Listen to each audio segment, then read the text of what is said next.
if you are not extending these Janaushadhi Kendras of 120 square feet, the state government is not acting in public interest. State is not interested in the welfare of the public. You are only interested in dislodging somebody who is doing welfare of the public. Because it is Pradhana Mantri's great respect. Great respect. Madam, great respect. My lord, it was start. Government of India. ಅದೇನು ಜನಗಳಿಗೆ ಔಷಧಿ ಹೋಗ್ತಾ ಇದೆ ಅಂದ್ರೆ ಮತ್ತೆ ಅಲ್ಲೂ ತಲೆ ಅಲ್ಲ ಸ್ಟಾರ್ಟ್ ಮಾಡಿದ್ರು ನಾವೇ ಸ್ವಾಮಿ ಅದು ಸ್ಟಾರ್ಟ್ ಮಾಡಿದ್ರಲ್ಲ ಪಾಲಿಟಿಕ್ಸ್ ಅಲ್ಲ ಪೊಲಿಟಿಕ್ಸ್ ಏನ್ ಜನದ ಪ್ರಾಬ್ಲಮ್ ಆದ್ರೆ ಜನ ಕಂಪ್ಲೇಂಟ್ ಮಾಡ್ತಾರೆ. ಅಲ್ಲ ಆಸ್ಪತ್ರೆಗಳು ಪ್ರಾಬ್ಲಮ್ ಆಗ್ತದೆ, ಡಾಕ್ಟರ್ಗಳು ಅಂತ ಏನು ಕೇಳಲೇ ಇಲ್ಲ, ಎಲ್ಲ ನೀವೇ ಕೊಡ್ತಾ ಇರೋದು. ಇಲ್ಲ ನಾವ್ ಯಾರು ಕೇಳಿದ್ರು ಸರ್? ನಿಮಗ್ ಬಸ್ ಫ್ರೀ ಕೊಡಿ ಅಂತ ಯಾರು ಕೇಳಿದ್ರು? ಡಿಮಾಂಡ್ ಇತ್ತಾ? ಇರ್ಲಿಲ್ಲ.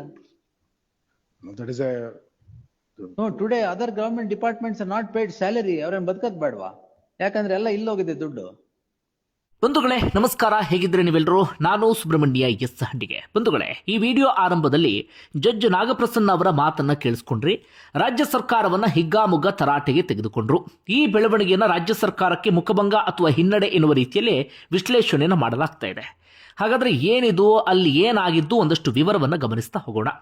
ಬಂಧುಗಳೇ, ಜನೌಷಧಿ ಕೇಂದ್ರ ನಿಮ್ಮೆಲ್ಲರಿಗೂ ಕೂಡ ಬಹಳ ಚೆನ್ನಾಗಿ ಗೊತ್ತಿದೆ. ಪ್ರಧಾನಮಂತ್ರಿಯವರ ಮಹತ್ವಾಕಾಂಕ್ಷಿಯ ಯೋಜನೆ. ಅತ್ಯಂತ ಕಡಿಮೆ ದರದಲ್ಲಿ ಜನರಿಕ್ ಔಷಧಿಯನ್ನ ಪೂರೈಕೆ ಮಾಡಲಾಗ್ತಾ ಇದೆ. ಇದರಿಂದ ಸಾಕಷ್ಟು ಜನರಿಗೆ ಸಹಾಯ ಆಗ್ತಾ ಇದೆ.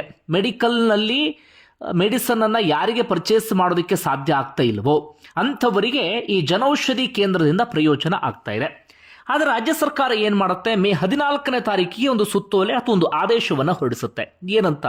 ಈ ಸರ್ಕಾರಿ ಆಸ್ಪತ್ರೆ ಆವರಣದಲ್ಲಿ ಯಾವ್ಯಾವ ಜನೌಷಧಿ ಕೇಂದ್ರಗಳಿದ್ದಾವೋ ಅವುಗಳನ್ನ ಕ್ಲೋಸ್ ಮಾಡಬೇಕು ಎನ್ನುವ ರೀತಿಯಾದಂಥ ಆದೇಶ.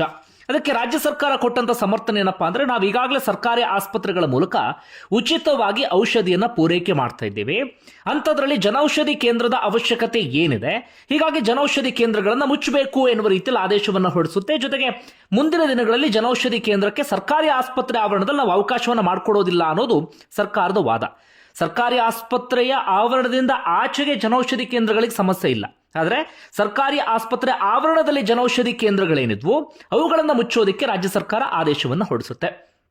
ಸಹಜವಾಗಿ ಈ ವಿಚಾರಕ್ಕೆ ಸಂಬಂಧಪಟ್ಟ ಹಾಗೆ ತೀವ್ರವಾದಂಥ ವಿರೋಧ ವ್ಯಕ್ತವಾಗುತ್ತೆ. ಆ ಸಂದರ್ಭದಲ್ಲಿ ಒಂದಷ್ಟು ಹೋರಾಟಗಾರರು ಹಾಗೆ ಬಿಜೆಪಿ ನಾಯಕರು ಹೇಳಿದ್ದೇನಪ್ಪ ಅಂದ್ರೆ, ಯಾವ ಕಾರಣಕ್ಕಾಗಿ ಜನೌಷಧಿ ಕೇಂದ್ರಗಳನ್ನ ನೀವು ಮುಚ್ಚಿಸ್ತಾ ಇದ್ದೀರಿ? ಅವುಗಳಿಂದ ನಿಮಗಾಗುವಂತಹ ಸಮಸ್ಯೆ ಏನು? ಸಾರ್ವಜನಿಕರ ಹಿತಾಸಕ್ತಿಗೆ ಜನೌಷಧಿ ಕೇಂದ್ರಗಳಿಂದ ಏನ್ ಧಕ್ಕೆ ಆಗ್ತಾ ಇದೆ? ಸರ್ಕಾರಿ ಆಸ್ಪತ್ರೆಗಳಲ್ಲಿ ಎಲ್ಲ ಔಷಧಿಯೂ ಕೂಡ ಸಿಗ್ತಾ ಇಲ್ಲ. ಒಂದಷ್ಟು ಔಷಧಿಗಳನ್ನ ಹೊರಗಡೆಯೇ ತೆಗೆದುಕೊಳ್ಳಬೇಕಾದಂತ ಅನಿವಾರ್ಯ ಪರಿಸ್ಥಿತಿ ಇದೆ.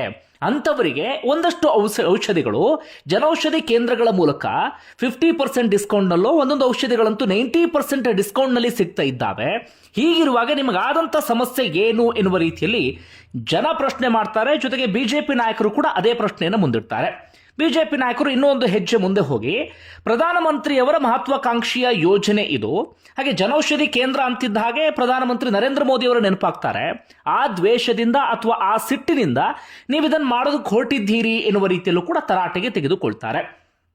ಆದರೆ ಕಾಂಗ್ರೆಸ್ ನಾಯಕರು ಈ ವಿಚಾರವನ್ನ ಬೇರೆ ಬೇರೆ ರೀತಿಯಲ್ಲಿ ಸಮರ್ಥನೆಯನ್ನ ಮಾಡಿಕೊಳ್ತಾನೆ ಇದ್ರು. ನಾವು ಹೊರಗಡೆ ಜನೌಷಧಿ ಕೇಂದ್ರಗಳಿಗೆ ಏನು ಹೇಳ್ತಾ ಇಲ್ಲ, ಸರ್ಕಾರಿ ಆಸ್ಪತ್ರೆ ಆವರಣದಲ್ಲಿ ಮಾತ್ರ ಜನೌಷಧಿ ಕೇಂದ್ರ ಬೇಡ ಎನ್ನುವ ರೀತಿಯಲ್ಲಿ ವಾದವನ್ನು ಮಂಡಿಸ್ತಾ ಇದ್ರು. ಈ ವಿಚಾರ ಸಾರ್ವಜನಿಕ ವಲಯದಲ್ಲಿ ಸಾಕಷ್ಟು ಚರ್ಚೆಗೆ ಒಳಪಟ್ಟು ಅಂತಿಮವಾಗಿ ಇದೇನಾಯಿತು, ಕೋರ್ಟ್ ಮೆಟ್ಟಿಲನ್ನ ಹತ್ತಿಬಿಡ್ತು.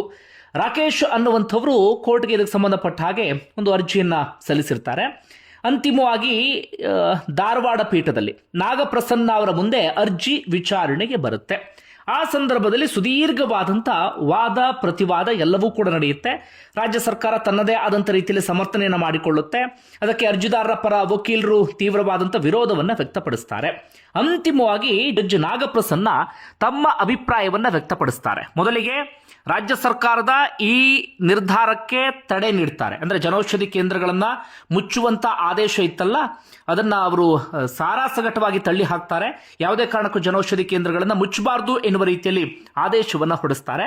ಅದಾದ ಬಳಿಕ ಅವರು ಆಡಿದಂಥ ಮಾತು ಇದೀಗ ಗಮನ ಸೆಳೆತಾ ಇದೆ. ಅದು ಸಾಕಷ್ಟು ವೈರಲ್ ಆಗ್ತಾ ಇದೆ, ಚರ್ಚೆಗೂ ಕೂಡ ಒಳಪಟ್ಟಿದೆ. ಅವ್ರು ಹೇಳ್ತಾ ಹೋಗ್ತಾರೆ, ಕೇಂದ್ರ ಸರ್ಕಾರವು ಜನರ ಕಲ್ಯಾಣಕ್ಕಾಗಿಯೇ ಅಲ್ಲವೇ ಜನೌಷಧಿ ಯೋಜನೆಯನ್ನ ಜಾರಿಗೆ ತಂದಿರುವುದು?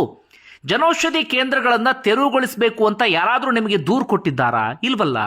ಹಾಗೆ ಬಸ್ನಲ್ಲಿ ಮಹಿಳೆಯರಿಗೆ ಉಚಿತ ಪ್ರಯಾಣಕ್ಕೆ ಅವಕಾಶ ಕೊಡಿ ಅಂತ ಯಾರಾದರೂ ಕೇಳಿದ್ರಾ? ಇಲ್ವಲ್ಲ. ಕ್ಯಾನ್ಸರ್ನಂತಹ ಔಷಧಿಗಳು ದುಬಾರಿ ಅಂತ ಅಲ್ವೇ ಅವುಗಳಿಗೆ ಸಬ್ಸಿಡಿ ನೀಡಲಾಗ್ತಿದೆ? ಇವೆಲ್ಲ ಜನಕಲ್ಯಾಣ ಕಾರ್ಯಕ್ರಮ. ಅದನ್ನು ರಾಜ್ಯನೇ ಮಾಡಲಿ, ಕೇಂದ್ರವೇ ಮಾಡಲಿ, ಅದರಲ್ಲಿ ಸಣ್ಣತನವನ್ನು ತೋರಿಸಬಾರ್ದು. ನೀವು ವಾಸ್ತವದಲ್ಲಿ ಶಿಕ್ಷಣ, ಔಷಧಗಳನ್ನು ಉಚಿತವಾಗಿ ನೀಡಬೇಕಿತ್ತು. ಅದು ಬಿಟ್ಟು ಬಸ್ ಫ್ರೀ, ಅದು ಫ್ರೀ, ಇದು ಫ್ರೀ ಅಂತ ಎಲ್ಲವನ್ನೂ ಫ್ರೀ ಮಾಡುವಂಥ ಯೋಚನೆಯಲ್ಲಿ ಇದ್ದೀರಿ. ಈಗ ಈ ಜನೌಷಧಿ ಕೇಂದ್ರಗಳಿಗೆ ಸಂಬಂಧಪಟ್ಟಾಗ ಮಾತಾಡ್ತಾ ಇದ್ದೀರಿ. ಸರ್ಕಾರಿ ಆಸ್ಪತ್ರೆಗಳಲ್ಲಿನ ಜನೌಷಧಿ ಕೇಂದ್ರಗಳನ್ನು ತೆರವುಗೊಳಿಸೋದ್ರಿಂದ ನೀವು ಸಾಧನೆ ಮಾಡೋದಾದ್ರೂ ಏನಿದೆ?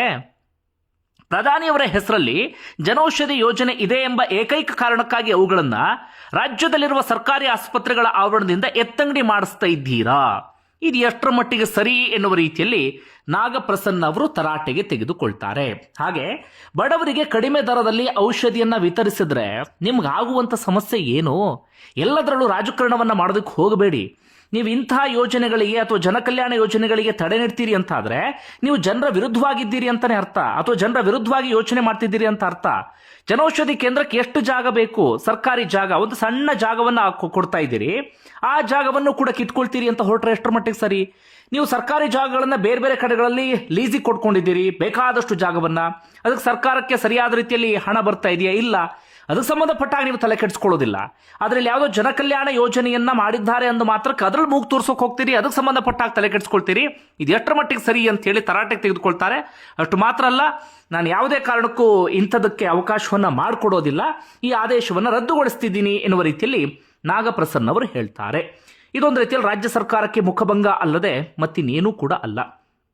ಯಾಕಂದ್ರೆ ರಾಜ್ಯದಲ್ಲಿ ನೂರಾರು ಸಮಸ್ಯೆಗಳಿದ್ದಾವೆ. ಯೋಚನೆ ಮಾಡಬೇಕಾಗಿದ್ದು, ತಲೆ ಕೆಡಿಸ್ಕೊಳ್ಬೇಕಾಗಿದ್ದು ಬೇಕಾದಷ್ಟು ಇದ್ದಾವೆ. ಆದರೆ ಇಂತಹ ವಿಚಾರಗಳಲ್ಲಿ ಮೂಗು ತೋರ್ಸೋಕೆ ಹೋಗೋದು, ಇಂತಹ ವಿಚಾರದಲ್ಲಿ ರಾಜಕಾರಣವನ್ನು ಮಾಡೋದಕ್ಕೆ ಹೋಗೋದು, ಇನ್ನೇನೋ ಹಠ ಸಾಧಿಸೋಕೆ ಹೋಗೋದು, ದ್ವೇಷ ಸಾಧಿಸೋಕೆ ಹೋಗೋದು ಇದೆಯಲ್ಲ, ಇದು ಯಾವುದೇ ಕಾರಣಕ್ಕೂ ಸರಿ ಅಲ್ವೇ ಅಲ್ಲ.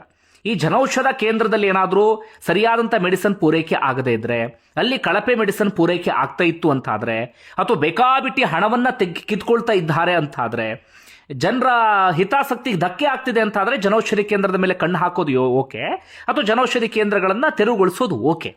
ಏನೋ ಸಮಸ್ಯೆ ಆಗದಿರುವಂಥ ಸಂದರ್ಭದಲ್ಲಿ ರಾಜ್ಯ ಸರ್ಕಾರಕ್ಕೆ ಆಗುವಂಥ ಸಮಸ್ಯೆ ಆದರೂ ಏನು? ಸಮಸ್ಯೆ ಇಷ್ಟೇ. ಇದರಲ್ಲಿ ದ್ವೇಷ ರಾಜಕಾರಣ ಅನ್ನೋದ್ರಲ್ಲಿ ಯಾವುದೇ ಅನುಮಾನ ಇಲ್ಲ. ಹಾಗಂದ ಮಾತ್ರಕ್ಕೆ ಬಿಜೆಪಿಯವರು ಸೊಬಗರು, ಉಳಿದಂಥ ಪಕ್ಷದವರು ಸೊಬಗರು ಅಂತಲ್ಲ.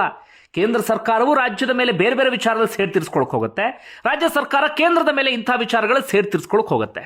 ಇದರಿಂದ ಸಮಸ್ಯೆ ಆಗೋದು ಜನರಿಗೆ ಅಲ್ಲದೆ ಮತ್ತೆ ಯಾರಿಗೂ ಕೂಡ ಅಲ್ಲ. ಎಂತೆಂಥ ಸಣ್ಣತನ ನೋಡಿ. ಜನೌಷಧಿ ಕೇಂದ್ರವನ್ನು ಮುಚ್ಚೋದಕ್ಕೆ ಹೋಗ್ತಾರೆ ಅಂದರೆ ಏನು ಹೇಳಬೇಕು? ಎಲ್ಲ ಔಷಧಿಗಳು ಸರ್ಕಾರಿ ಆಸ್ಪತ್ರೆಯಲ್ಲಿ ಸಿಗ್ತಾ ಇಲ್ಲ. ಬಹುತೇಕ ಮೆಡಿಕಲ್ಗಳಿಗೆ ಬರ್ಕೊಡ್ತಾರೆ, ಹೊರಗಡೆ ಮೆಡಿಕಲ್ಗಳಿಗೆ. ಜನ ಒಳ್ಳೆ ಜನೌಷಧಿ ಕೇಂದ್ರ ಇದ್ದಾಗ ಮೆಡಿಕಲ್ಗೆ ಹೋಗೋದು ಬಿಟ್ಟು ಜನೌಷಧಿ ಕೇಂದ್ರದಲ್ಲಿ ಪರ್ಚೇಸ್ ಮಾಡ್ತಾರೆ. ಜನೌಷಧಿ ಕೇಂದ್ರದಲ್ಲಿ ಎಲ್ಲವೂ ಸಿಗ್ತವೆ ಅಂತಲ್ಲ, ಆದರೆ ಒಂದಷ್ಟು ಮೆಡಿಸನ್ನು ಡಿಸ್ಕೌಂಟ್ನಲ್ಲಿ ಸಿಗ್ತಾ ಇದ್ದಾವೆ. ಅಂಥದ್ರಲ್ಲಿ ಈ ರಾಜ್ಯ ಸರ್ಕಾರ ಈ ರೀತಿಯಾಗಿ ಮೂಗು ತೋರಿಸುತ್ತೆ ಅಂದರೆ ಏನು ಹೇಳಬೇಕು ಗೊತ್ತಾಗ್ತಾ ಇಲ್ಲ. ಅಂದರೆ ರಾಜ್ಯ ಸರ್ಕಾರದ ಉದ್ದೇಶ ಸರ್ಕಾರಿ ಆಸ್ಪತ್ರೆಯಲ್ಲಿ ಸಿಕ್ಕಿಲ್ಲ ಅಂದಾಗ ನೇರವಾಗಿ ಖಾಸಗಿ ಮೆಡಿಕಲ್ಗಳಿಗೆ ಹೋಗಿ ಪರ್ಚೇಸ್ ಮಾಡಲಿ ಅಂತ ಇದೆಯೋ ಏನೋ ಗೊತ್ತಾಗ್ತಾ ಇಲ್ಲ.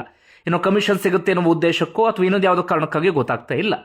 ಇದು ಆಗಿರುವಂಥ ಬೆಳವಣಿಗೆ. ನಿಜವಾಗ್ಲೂ ರಾಜ್ಯ ಸರ್ಕಾರ ಎಲ್ಲಿ ತಲೆ ಕೆಡಿಸ್ಕೊಳ್ಬೇಕಿತ್ತು ಅಂದರೆ, ಸರ್ಕಾರಿ ಆಸ್ಪತ್ರೆಗಳನ್ನು ಇನ್ನಷ್ಟು ಮೇಲ್ದರ್ಜೆಗೇರಿಸುವಂಥ ವಿಚಾರದಲ್ಲಿ, ಸರ್ಕಾರಿ ಆಸ್ಪತ್ರೆಗಳಲ್ಲಿ ಸರಿಯಾಗಿ ಟ್ರೀಟ್ಮೆಂಟ್ ಸಿಗುವಂಥ ವಿಚಾರದಲ್ಲಿ, ಅಥವಾ ಸರ್ಕಾರಿ ಆಸ್ಪತ್ರೆಗಳ ಕ್ವಾಲಿಟಿಯನ್ನು ಇನ್ನಷ್ಟು ಹೆಚ್ಚಿಸುವಂಥ ವಿಚಾರದಲ್ಲಿ ತಲೆ ಕೆಡಿಸ್ಕೊಳ್ಬೇಕಾಗಿತ್ತು.